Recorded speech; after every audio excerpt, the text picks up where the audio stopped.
Alors le projet initial, Lady Low, est en fait né il y a plusieurs années, en 2007.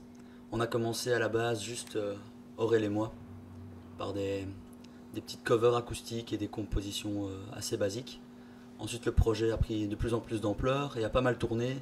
On a entre autres changé pas mal de membres du groupe qui sont partis, revenus. Maintenant on arrive à une composition qui semble plus stable avec l'arrivée entre autres d'Alan il y a quelques mois. Et donc on est une composition classique, c'est-à-dire qu'il y a un guitariste, un bassiste, Alan s'occupe du clavier et de la gratte, un batteur, et moi, moi-même au chant, plus chipotage au micro-corg. Donc avec ça, on est quand même bien entouré niveau instrument, parce qu'on arrive à diversifier pas mal les sons, avec Alan qui touche clavier et guitare. On a nos influences respectives à chacun qui jouent aussi pas mal dans les compositions. À la base, on avait commencé pour les compos, niveau compo, juste Aurel et moi. Il m'envoyait des sons à la guitare et moi je travaillais ma voix dessus. Maintenant, ce qui est pas mal par rapport à avant, c'est qu'on amène chacun nos idées en répète et on bosse tous un peu autour de ça. Donc ça a pas mal changé, ça se ressent quand même beaucoup au niveau des compos. On amène plus chacun notre touche dans les compositions de Lady Low et ça se ressent en enregistrement et sur scène. Alors niveau influence, pour ma part, ça a toujours été très clair dans ma tête. Il y a des membres du groupe qui ont quand même pas mal peut-être évolué, je dirais, à ce niveau-là.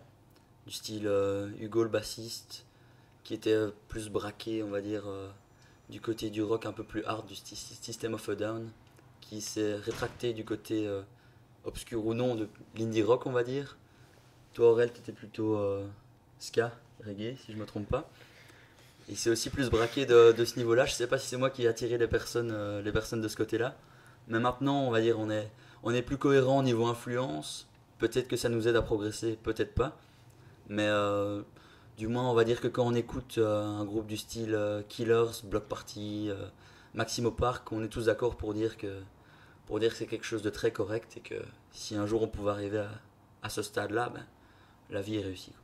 Moi, personnellement, je suis un fanat de guitare, vu que je fais de la guitare, et donc j'ai une vision très biaisée. J'aime beaucoup les groupes où il y a de la guitare, et je suis très sensible aux effets de guitare et aux arrangements. Après, c'est vrai que le fait d'avoir un synthé, je trouve, dans les groupes d'indie rock actuellement, ça apporte quelque chose de plus. Pour ça aussi, c'est pour cette raison-là qu'on a un synthé aussi. Moi je pense que je suis un des seuls membres du groupe qui a une formation musicale au départ, enfin classique, donc solfège, tout ça je pense. Donc moi j'ai fait toute l'académie et tout ça, enfin le solfège, le sax. J'ai eu la chance d'avoir un frère qui écoutait que du classique, qui faisait du piano. J'ai pu l'écouter pendant toute ma jeunesse et tout ça, donc j'ai eu beaucoup d'influence classique. J'ai un cousin qui fait du jazz, qui est en dernière année au conservatoire, donc avec qui je partage beaucoup de choses aussi musicalement. Mais ce qui m'attire le plus, et c'est comme ça aussi qu'on s'est rejoints, qu'on est devenus amis, etc., c'est par la musique aussi, par les groupes qu'on adore, qu'on a été voir ensemble, qu'on a partagé lors de festivals comme Heurter, effectivement. Et donc ça a créé des liens entre nous. Et la base, c'est sûr que c'est des groupes d'indie rock en général, qu'on aime bien, qu'on se fait découvrir sans savoir que en fait, l'autre connaît déjà par un autre moyen, etc. Parce que la plupart des groupes que je préfère actuellement, c'est souvent des groupes que j'ai découverts via quelqu'un, parce que découvrir quelque chose tout seul, c'est quand même assez rare. Alors, une petite anecdote, bah, ça revient à l'origine du groupe en fait. C'est-à-dire que quand on a commencé Aurel et moi, on a eu la merveilleuse idée de choisir le nom Crumble Pistols. Donc on a quand même maintenu énormément d'années avec ce nom. On a même joué à la rotonde du Botanique sous ce nom-là. Ça a été accepté. Malgré le fait que plusieurs personnes de l'environnement musical belge nous aient dit à maintes reprises qu'il fallait absolument qu'on change ce nom, sinon on irait nulle part. On a finalement fini par craquer, voyant que, mis à part cette rotonde du Botanique et deux trois chouettes tremplins qu'on avait remportés, on ne parvenait pas à percer plus. On a décidé donc de changer de nom et de passer à Lady Low. Mais donc ouais, la phase Crumble Pistols a quand même duré facile 4-5 ans. Et je sais pas si c'est les influences d'Aurel qui ont fait ou si c'est un peu mon esprit absurde déjanté qui ont permis d'arriver à ce nom qui ne vient de nulle part d'ailleurs.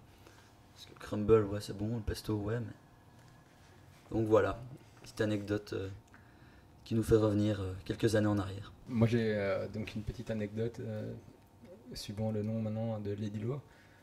En fait, bon, on a été tous dans le groupe au cœur d'un événement qu'on a vécu ensemble, qui est un événement qui va dire quelque chose d'inoubliable.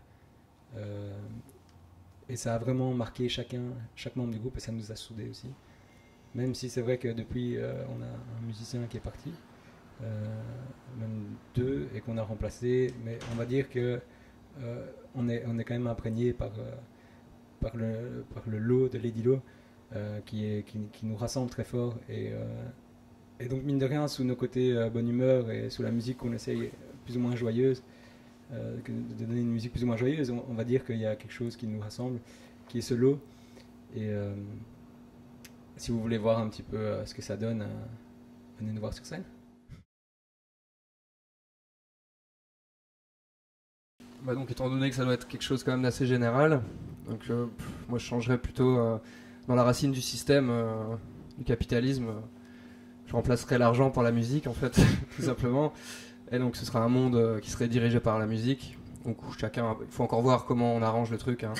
Ça, j'ai pas encore bien eu le temps d'y réfléchir, mais en gros, ce serait comme une monnaie d'échange, en même temps de richesse, de partage, etc. Je dois encore un peu éclaircir le concept, mais ce serait changer ça en fait, inverser l'argent et la musique. Pourquoi pas mettre parce que la musique parfois en général dans les systèmes actuels, c'est souvent le premier domaine qui, dans une crise par exemple, dans lequel on va plus rien injecter comme argent par exemple. Si on inverse carrément ça, la musique n'injectera plus de musique dans l'argent et puis ça fera, tout va s'écrouler quoi.